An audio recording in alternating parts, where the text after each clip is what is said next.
Hello everyone, this is Betsy again. I've decided to do topic 1 for discussion board 6 regarding this week's instruction. What new idea will change the way in which you use intellectual property of others? Well, there are a lot. In chapter 10 of the Simonson text, it started with 7 myths about copyright. Some of them I knew that they were fantasy, but others, such as myth 4, I can use copyrighted materials for educational purposes without having to obtain permission because it is covered under fair use, kind of left me unsure. I knew that I couldn't actually copy large portions of any text, and that I couldn't copy consumable materials without permission, but a combination of consumables found online in the public domain when copyright information was not available, it's always kind of left me scratching my head, unsure of whether or not I could copy such things.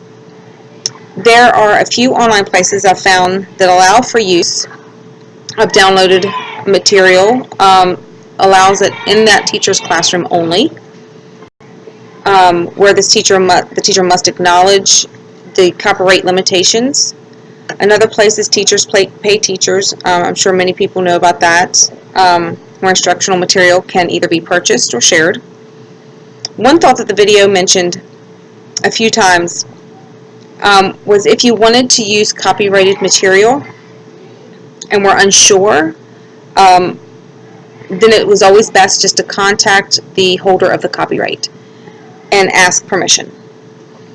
It's something that I had never really thought of doing. I just always purchased the number of copies I needed of the materials I wanted to use, or I did without. There's one takeaway that I had from the reading that I had never really heard before. It was listed, I believe it was topic 4, about the need for training. That the Digital Millennium Copyright Act requires educational organizations and institutions to provide copyright training to their employees and those who will be using the internet on a regular basis.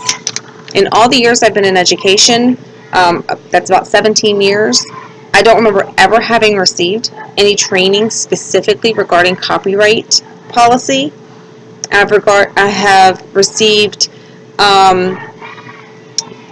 agreements that have to be signed over appropriate internet usage, but that usually applies to what internet sites to go to, what can be shown in class, that sort of thing, not really anything to do with copyright.